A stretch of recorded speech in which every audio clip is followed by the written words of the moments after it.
You're listening to Biz-Souls, the business podcast with an edge, hosted by me, Rona Lewis, and Jeffrey Hansler. Tune in for perspectives and discoveries about the changing world of business. It's time to connect to the heart, soul, and humor of how business gets done. Hi-ho, kids, and welcome to another fun edition of Biz-Souls. I'm Rona Lewis. I'm Jeffrey Hansler, and we get to the heart and soul of business and the people that make it happen. And we are going to be, today we are going to be playing with some awesome people today who I met at their event, Playposium. We have doctors Lisa Forbes and Dave Thomas, not from Wendy's. Dave, do you get that a lot every day? Since he died, 10, 15 years ago. I'm old. I remember stuff like that. Did you ask Lisa if she'd dye her hair red and put pigtails? Somehow that just skipped my imagination. That's right. And if and then call her Wendy, which that's just going down a bad road. Okay. All right. So I'm going to read the official introduction for you guys. Doctors David Thomas and Lisa Forbes are the founders of Professors at Play, an organization that invites educators to explore the transformative power of play for higher education. Through community, resources, and events, Professors at Play looks to challenge existing norms of academia, energize learning, and make teaching fun. They created it because they believe in the power of fun and play and think it's often underutilized within higher education. But wait, there's more. Lisa is an assistant clinical professor in the counseling program at the University of Colorado, Denver. She's a licensed professional counselor and is training to become a play therapist. Lisa's research centers around intensive mothering practices, gender conformity, and mental health, and you guessed it, play and fun in teaching and learning. Mothering and practice. I'm thinking intensive mothering practices. Ask any Jewish mother, they'll give you exactly what you need. And Dr. Dave Thomas is the executive director of online programs at the University of Denver and assistant professor attendant in the Department of Architecture at the University of Colorado, Denver. His research centers around fun objects like buildings and the meaning of play. So we're talking play here. We're going to talk about play and fun. So I always get to open up with the first question. Yeah. The first question is, look, when you were kids and you were thinking about what you want to do when you grow up. So be psychologist, play therapist, that was like top of your list, or what did you want to be? Go ahead, Lisa. I think this might not be the answer you're looking for, but I think I had no visions of what I wanted to be whatsoever. I played soccer my whole life, and that was like the most important thing to me. School was always a real big challenge for me because I have ADHD, and so it wasn't a very fun or nice place to a person like me. So I hated school. Soccer was it. So I think I was just like living day to day trying to play soccer as much as I could. So I guess I would say, if you asked me that back then, I think I'd probably say a professional soccer player. Yeah. So something to do with play, but definitely not an academic. Like nobody would have guessed. And you have shins of steel now. Sure do. I've got lots of scars as well.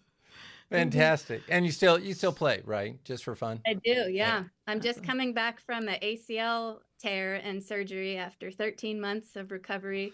Yeah. Just playing in, women's lazy Sunday league. So that's fun. Still. That's fantastic. Yeah, you don't have to think and just enjoy it. All right. Okay, Dave, you're up. Gosh, I think when I was a kid, I wanted to be a senator. I didn't really think anything through. The last best career that I started and stopped was when I was younger in college. I used to do stand-up comedy, but my route into academia is really no less circuitous than Lisa's. I think I had to go and become a professor to actually start feeling like I was allowed to have fun again. So I would study fun academically and then I could play as my job. I'm sorry you missed your calling. The Senate certainly deserves to learn how to play and laugh because maybe so. Well, and the stand-up comedy, it kind of goes together. So, talk to us about how you guys came together and what makes Professors at Play so different. Yeah, I can take the very short story is I wrote about video games for like 20 years, and that led me into this academic study of fun. Mm. And I was learned a lot about fun and came up with my own theories, and it was what I kind of did for academic stuff.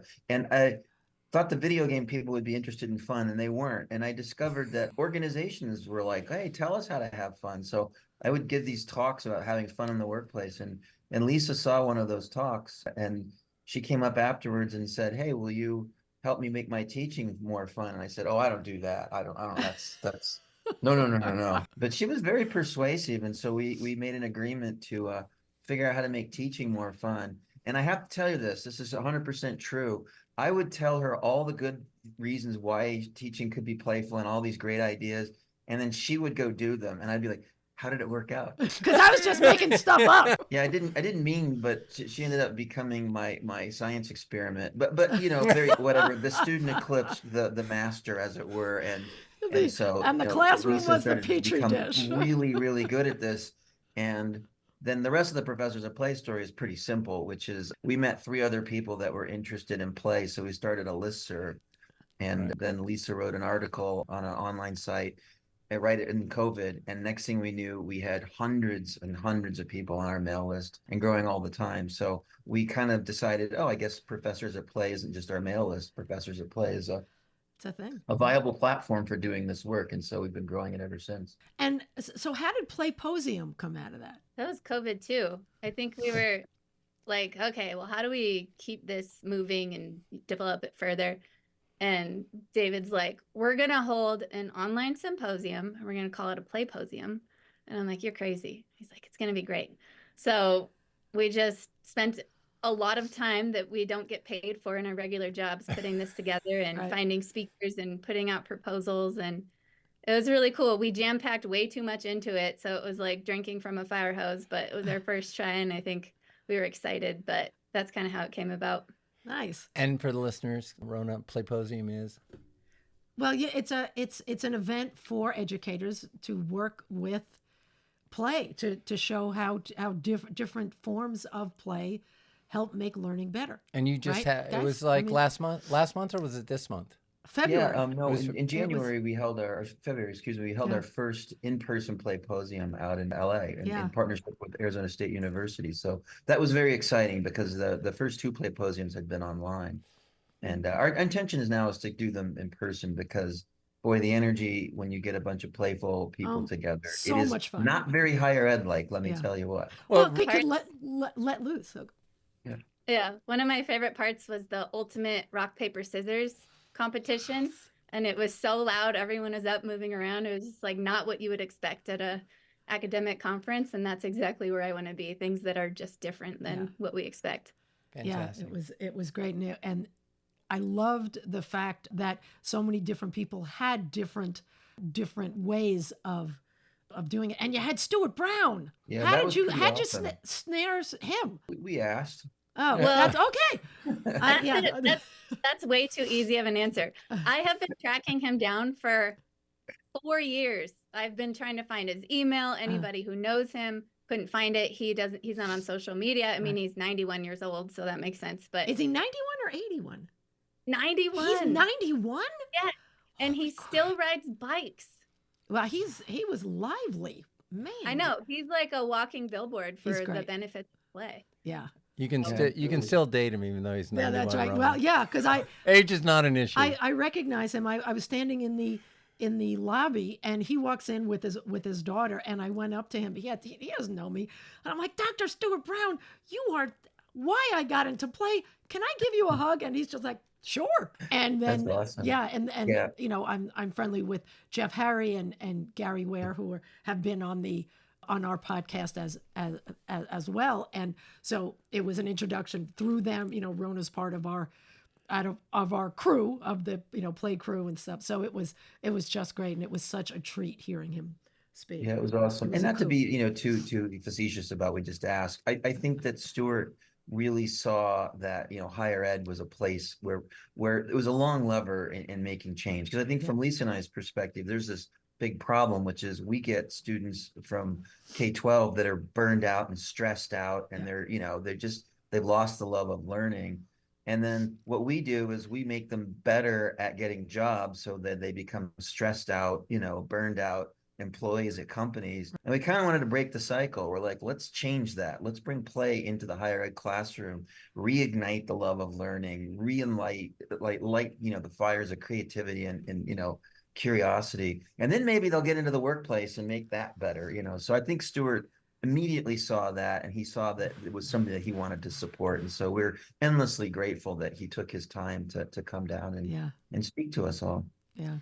So I'm when I first met Rona, I knew I was interested in play as a concept, and there was just not a lot of information. She couldn't give me the background on play and its importance to it. And for me, I remember in corporate America, people having to get storytelling. Nobody wanted to bring storytelling in. It was like, that's just too soft. It's not good. Now, everybody is just discovering the power of storytelling. I mean, keep diving deeper and deeper and deeper. So play is still that, when I bring it up to clients, they're, it sounds fun. We just don't have the time for it. And so I was asking Rona the background of it, and she turned me on Stuart Brown, and I read through that. It's can you shed some light on it? You've already mentioned K-12, and how do you get people around getting back excited and engaged about these things? Sorry about the long question. So how do you get people engaged, or what's the power of play in those situations? Well, and why both of them. Yes. And how you bring it in, and how you get, like you said, and David, you said organizations are really open to play. I don't know which organizations you're talking. Maybe they're all in Colorado and they're all stoned. But no, that's right. California's stoned too now. Okay, great. I think, from our perspective, it has a lot to do with play is very transgressive to the traditional models of hierarchical control. And it's sort of threatening in that sense. And we've all been grown up in the world that plays for kids or plays for when the work's done. And, so there's, I don't know, they're like there's your stories. There are these stories that we tell ourselves that say play isn't powerful. What Lisa and I have discovered in higher ed is pretty simple, which is once people start doing it, they're like, holy cow, why didn't you tell me this sooner? Yeah. And so I think, in corporate America, it's gonna be the same thing. I mean, the teams that play together are going to perform better, So how do you make that happen? I don't know, Lisa. How do we make it happen in higher ed? We just keep knocking on doors, I guess. I guess force it on people. That's right. Yeah, show it. I ran a study on the process of play and learning, like how it works. It was a small qualitative study, so I can't generalize it to everyone, but basically what the students told me was when there's play and laughter and fun and excitement in the classroom, they felt a sense of relational safety with each other. They could trust each other. They felt a sense of belonging in the classroom, which not all students generally feel a sense of belonging. And then at the same time, it reduced their barriers to learning. So it reduced their stress or anxiety. And then from there, they were more open to learning, more engaged to the learning. And then you can go deeper into that learning. So I think the power of it is incredible. And I think, like David said, there's these social narratives that prohibit us from play or makes us think this is not worth our time and it's a waste of time, which I don't agree with at all. But yeah, I think probably the way to get people to do it is, like with my students, I'm really transparent with them and tell them why I'm bringing play into the classroom and the benefits of it and the process. So I think it's like being transparent about the purpose, because we all love to only do things when there's a purpose and a goal and an outcome. So tell them the purpose of it. And then I think I talk with my students all the time about, there's this idea that play is just for kids and it's frivolous and a waste of time. But then there's this other research that says actually play makes us happier. It makes us more productive as adults, just better able to have quality relationships. There's just so many benefits to it. So I think if we can just get over the idea that it's not for us and shouldn't be in the workplace or it shouldn't be in the classroom, we're more open to it. But I think it's our rigid mindset around those narratives kind of get in the way. Right. It's from those old school people who think, that play is ridiculous and it's not in the, what we should be doing. And I am finding that what you said, Lisa, parallels what is going on more and more now in organizational development and especially with change, because it promotes psychological safety, which allows people to be more open to different ideas. So yeah, I think if you can like figure out what the company wants and then spin play to help them see how that can get them what they want. Right. Like if they want more sales or they want more productivity, play is going to help their employees do that, not running them into the ground. So you kind of got to get tricky with people and sell them what they want, then give them what they need. yeah, right. Exactly. And David, do you find that using the word fun is better than the word play? Do you have synonyms that make it easier? I use the words completely interchangeably because I would say play is the action, fun is the experience, so it's kind of like people say, what's your definition of fun? I'm like, it's successful play.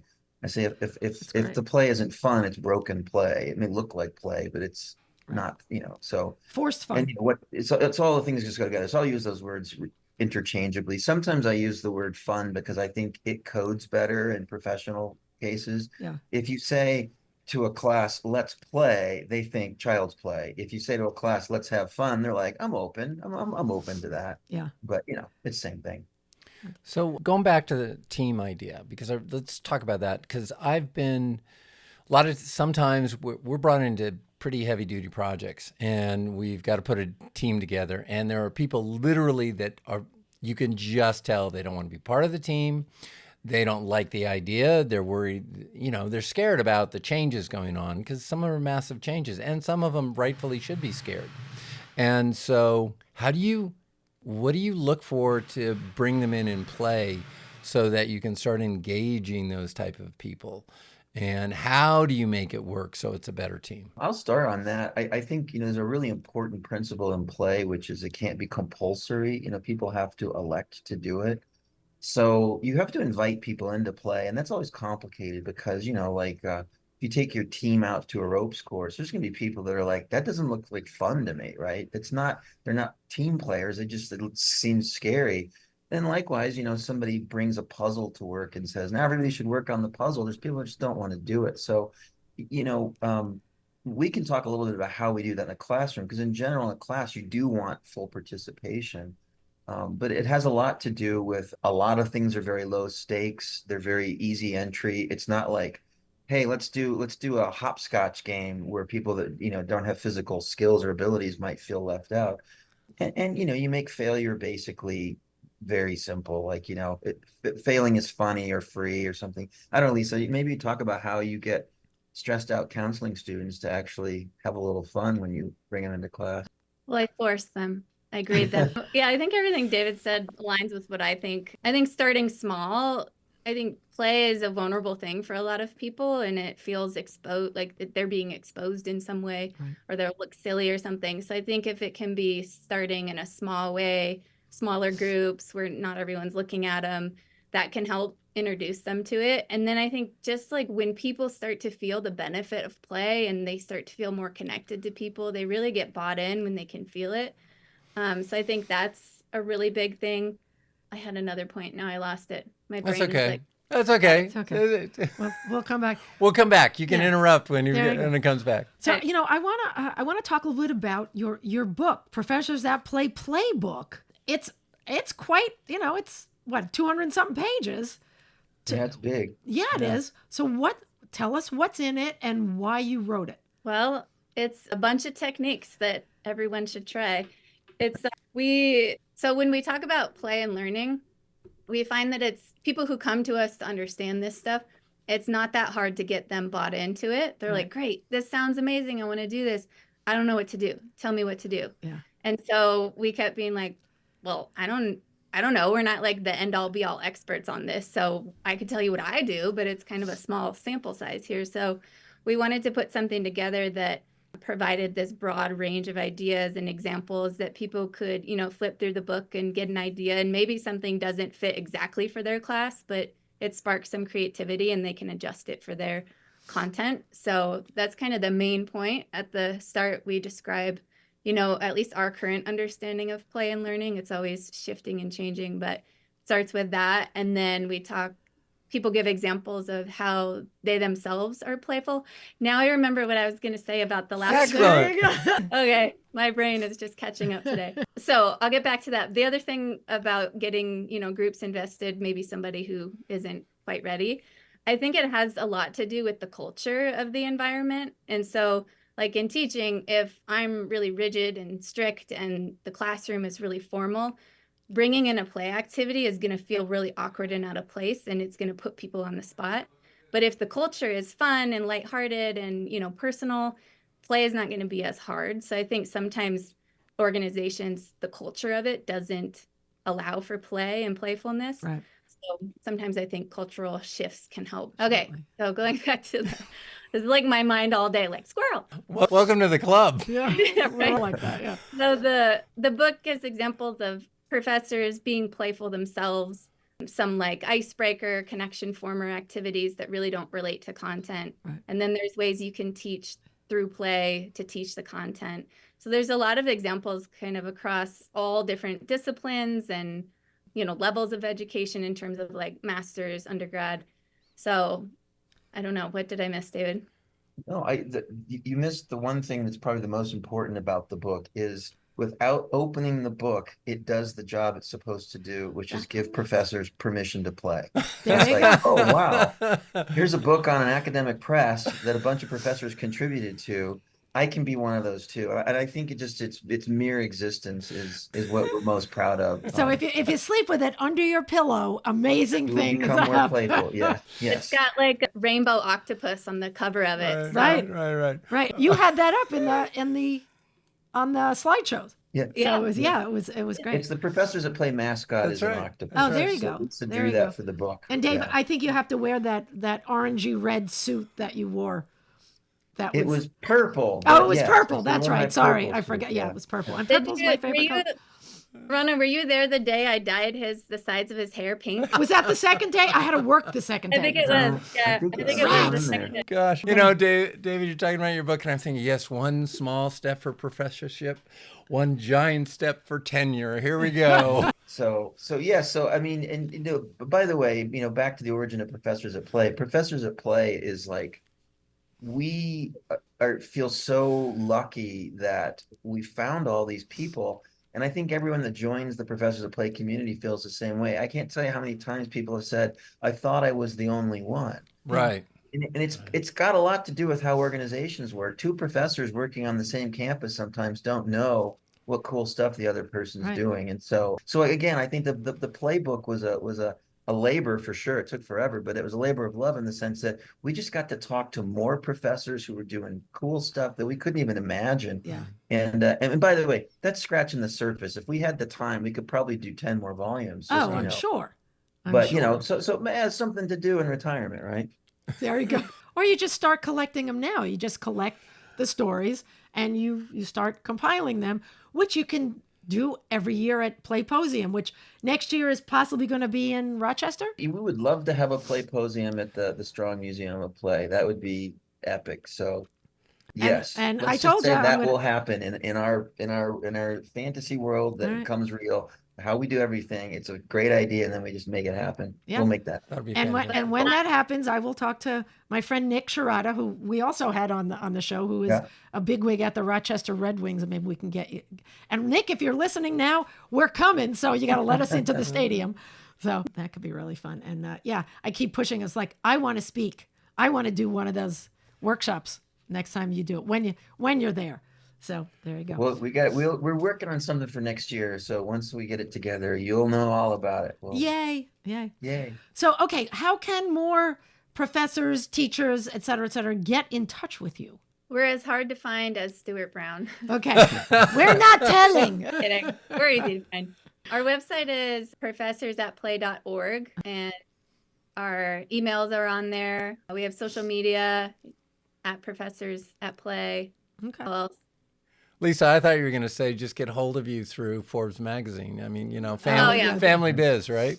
Yeah, I'm really high profile. So, do you have any last tips for any Oh. Well, hang on. You're jumping Okay. around. Sorry, Squirrel. I am jumping around. David, how I is kinda there have another? ADHD Do you have too, do you so- have another way for people to get hold of you as Okay. well? You know, you're not always attached at the hip, are you? No, but I'm a big fan of people renting blimps and flying in front of my house. Okay. No, we do. We share professors of play, the apparatus. My contact information is Okay. there Okay, great. as well. See, I knew he was going to say that.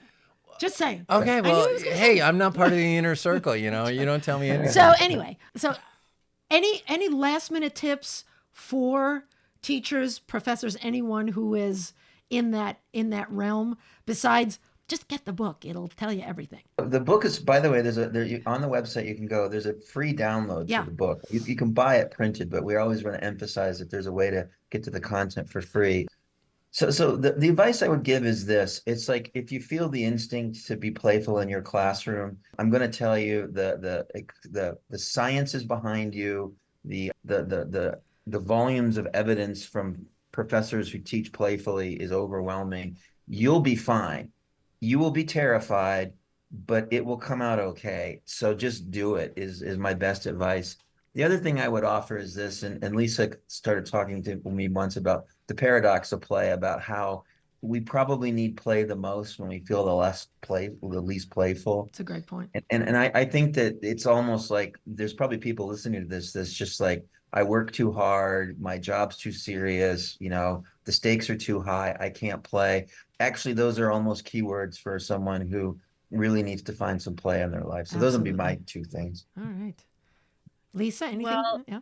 I like to say that academia kills creativity and it's the place where fun goes to die. I think that's the case because I think this is probably the case in a lot of places, but especially academia. It's like we get ideas about something, the way things should be. We've always done it that way. It becomes kind of the norm. Right. And it becomes so deeply ingrained that we don't think to question it or think that there's another way to do things. And so that's how I got trapped first when I got into academia. And then I met David, who gave me permission to play and forced me to play, although he wouldn't play in his classrooms at first. Let Mikey do it. Do as I say, not as I do. Right. So I think that, the book is a good start to help people see the possibilities. But I think probably a deeper underlying factor is really question, like, what are we told we should be doing in academia, how we should teach, how we should show up. Does it have to be that way? Does that way fit for you? There's a whole nother way that you can do things, and it's valid as well. So I think kind of getting people's mindset outside the box is a good start with that. Yeah. Right. One of the comments in comedy is, if you tell a joke, is it too soon? Too soon? So there's a lot of heavy issues going on in the world. And, when is it too soon to bring in play to try and loosen people up? Like one of the simplest ones is some speakers have been shut down at campuses. They're not allowed to talk. And that's a whole basis for the academic world, that you listen to different views and you learn. So how can we bring play in to open people up and get them to laugh? Or too soon? What is it? Well, I would say that it's never too soon. I mean, it's always about context, but the way to think about it is the first and primary function of play is to connect us to each other. And so, I have a hard time thinking about any situation that we as human beings aren't better when we feel connected to each other. And I think that may be the antidote to some of the conflict in the world. Right. And so what's the right kind of play at the right time, is probably the art, but play is not a destructive force. It's a wonderfully creative and connecting force. It's a force for good. Yeah. What was that scene in 2014 or something? 1914 or 1913 when they stopped for Christmas Day? The two lines and during World War I. Oh yeah, came together. Was the Christmas break during World War I. Yeah. That's great. It shows play anywhere. They had a blast. Yeah. Play today, kill tomorrow. Great. It's a great tagline. Anything else? Anything? Boys and girls? Yeah. Anything you want? I was just thinking about the "is it too soon" comment, and I think, in my profession, it's mental health counseling, and so I play. And a big reason why I play is because what we do is really heavy and leads to burnout. And so play helps us balance out that seriousness. And so if we're always serious, if we're always talking about suicide or whatever the big topics are, we're not going to make it. So play helps us balance that out. So I think with all the things going on in our world, play is absolutely necessary for our own well-being, but also to keep us connected to others and understand their perspectives. But I think it, again, has to do with context and transparency. So if we're just like, hey, everybody, let's play, and don't acknowledge what's going on in the world, it can seem, not that wise. So I think if we're acknowledging like there's a lot happening, we're going to play because we want to, reduce our stress or feel happy for the moment or connect to each other. I think kind of that context and transparency is important, but I do think it should exist alongside all the Well, bad. just give everyone puppets like you have on the back wall. And there you go. Can we I'm give in my everybody place in Congress a puppet? That would help a lot. No, I'm thinking the presidential debate Oh, should that include would- a rock, just- paper, they scissors. just- I'm oh, all yeah. over that one. There you go. I'd watch that. Yeah. Anyway, this has been so much fun. Thank you, guys. I'm honored that you were willing to come on, and if there's anything else we can do to help you get the word out about Professors at Play as well as the Playposium, we're in. Let us know. Thank you again for showing up and playing with us. Yeah, really, and the Playposium, Rona was on cloud 9. She I was was so like, happy.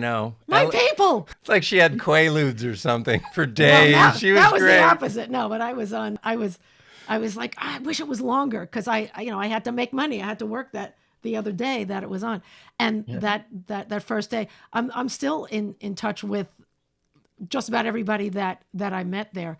So Awesome. it's so play, worthwhile. power play. It's connecting. It Absolutely. uplifts your. It happens over and over again. I don't know why we don't just trust the process. Right, I know. right. Well, the dark side of all that success is I'm going to be at your next one. So There you go. Right. on. Okay. Oh, did I say? Oh, I'm sorry. I'm busy that week. All right. this has been fantastic. Thank you. You so much. All right. That is it for us. I'm Rona Lewis, I'm Jeffrey Hansler. and this has been Biz-Souls. We'll see you next time. Thank you. And scene. Right. You've been listening to the Biz-Souls Podcast with your hosts, Rona Lewis and Jeffrey Hansler. Did you have fun? Subscribe, rate, and leave a review. It's very much appreciated. Talk to you next week.